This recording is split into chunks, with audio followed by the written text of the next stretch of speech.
If you look at a standard world map, Antarctica is just a harmless white strip at the bottom, a frozen desert, a sanctuary for penguins and scientists, no man's land.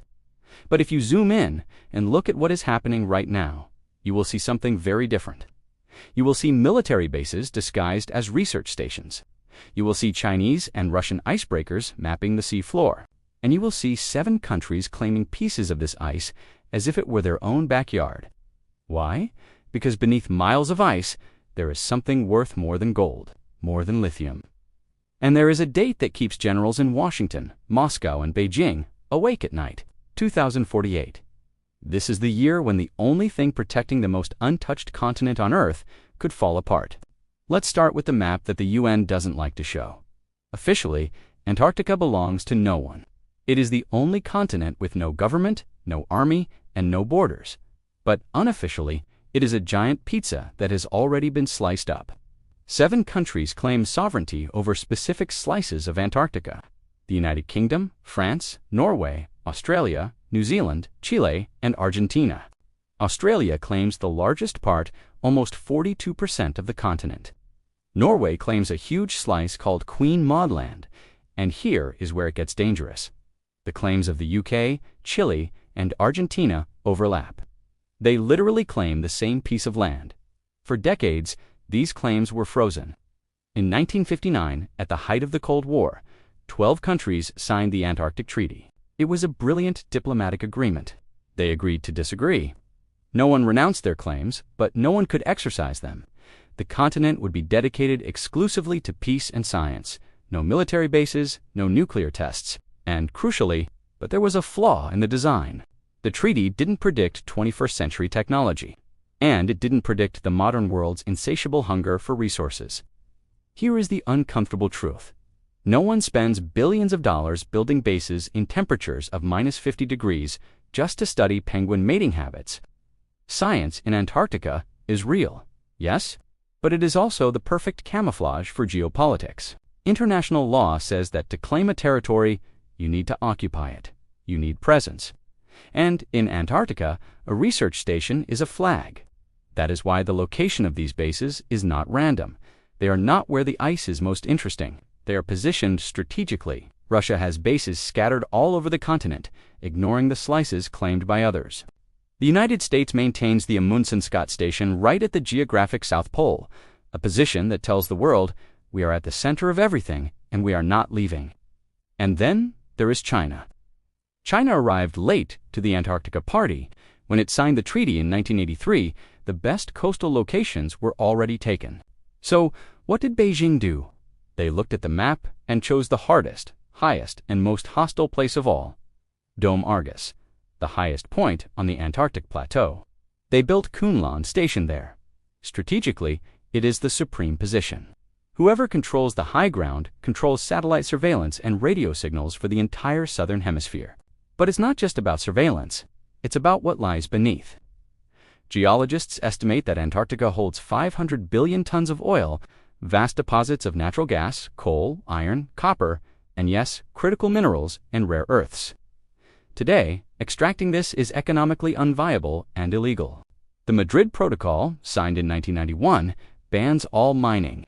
But that protocol has an expiration date, or at least a review window. In 2048, any signatory country can request a review of the mining ban, and if mining technology advances enough, and if resource scarcity in the rest of the world becomes desperate, do you think they will vote to protect the penguins? Or will they vote to turn on the drills? If in 2048 the world is running out of oil and minerals, do you think Antarctica should be opened for mining to save the global economy? Or should it remain untouched forever, no matter the cost? Leave your opinion in the comments, mining or protection. I want to know which side you are on. Now, let's talk about the gray zone, because the war for Antarctica has already begun. It's just invisible. Modern warfare isn't just about tanks and missiles. It is about dual-use technology. Technology that serves peace but can be used for war. And Antarctica is the paradise of dual use. China is building its 5th research station on Inexpressible Island in the Ross Sea. Officially, it is to study the climate and monitor the ocean. Noble, right? But Western intelligence analysts point to something interesting. The location of this station gives China a perfect window to monitor satellite communications from Australia and New Zealand. It sits right on the polar flight path that missiles would use in a global conflict. The station has large rodomes, those white radar balls. What are they tracking? Melting ice, or American military satellites.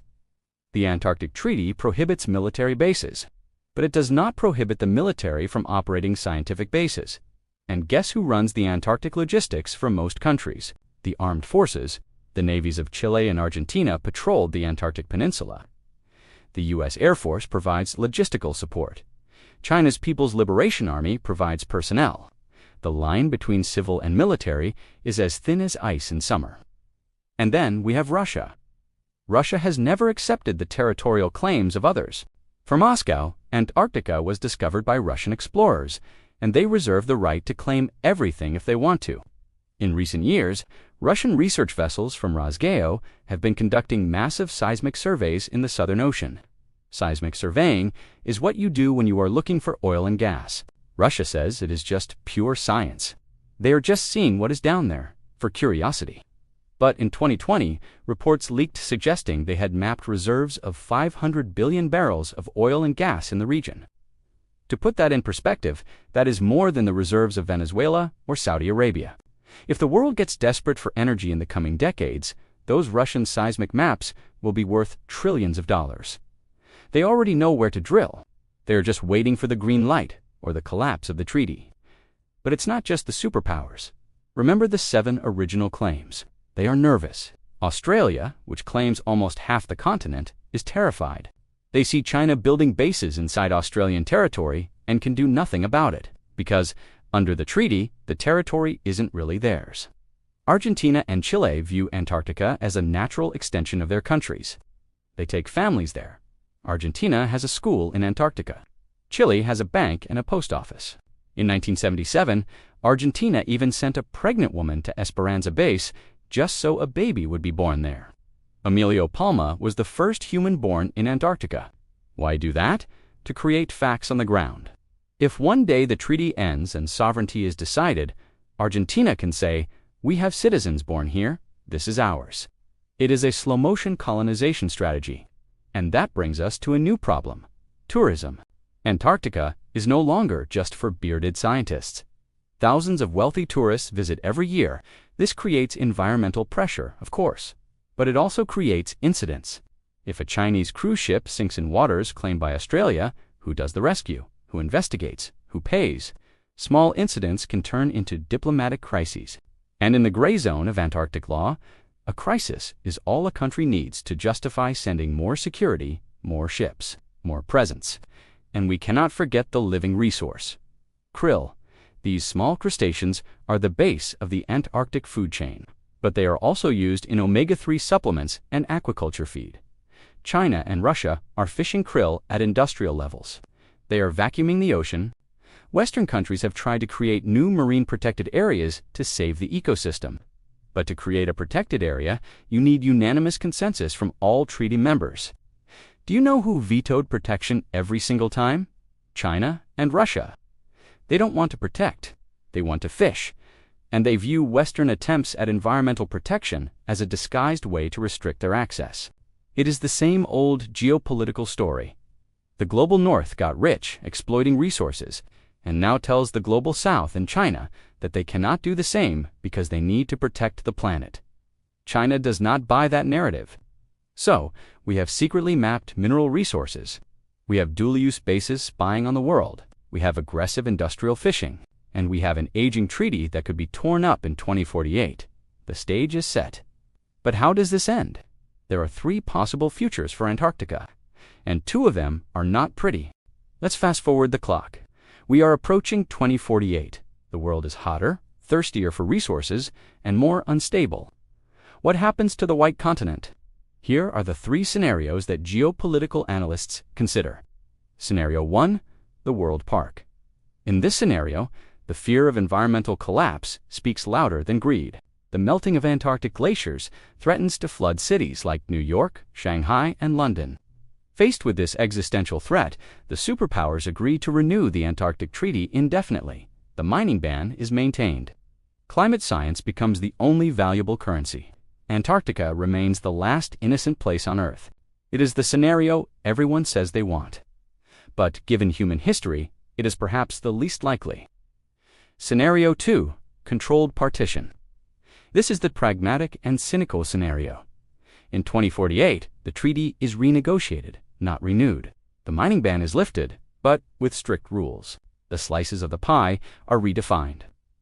China and Russia use their economic influence to secure exploration rights in resource-rich areas.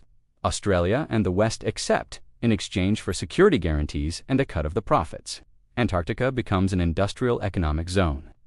Oil platforms in the Ross Sea, rare earth mines in the Transantarctic Mountains, busy ports. The environment suffers, but war is avoided. The ice turns gray, dirty with industrial soot. It is sad, but it is profitable. Scenario 3. The Cold War melts. This is the scenario that keeps strategists awake. The treaty collapses before 2048. Maybe it starts with a small incident. A fishing vessel detained. A base built where it shouldn't be. One country, maybe China, maybe Russia, decides it no longer needs to pretend.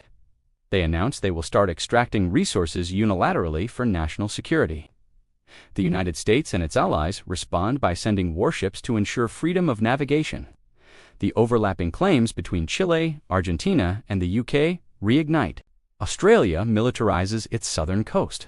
Antarctica becomes what the Arctic is already becoming, a militarized zone. Nuclear submarines hidden under the ice. Missile systems on the polar plateau. The White Continent becomes an armed chessboard, and in such a hostile place, any conflict can escalate into a disaster very quickly. Which of these futures will we see? The answer depends on what happens in the next 10 years. If resource scarcity in the rest of the world gets worse, the Antarctic ice will look less and less like a sanctuary and more like a vault waiting to be broken into. Antarctica is the final test for humanity. We have already conquered every other continent. We have explored, divided, and extracted everything we could from every corner of the map. Antarctica is the only thing left. It is our strategic reserve of nature. If we can leave it alone, maybe we have learned something. If not, well, we will have just turned the last pure place on Earth into another battlefield. If you found this analysis valuable, consider subscribing to the channel. We are covering the invisible borders and resource conflicts that will define the 21st century. From lithium in South America to rare earths in Asia, and now the ice of Antarctica. There is much more coming, don't miss it. Thanks for watching, and I'll see you on the next map.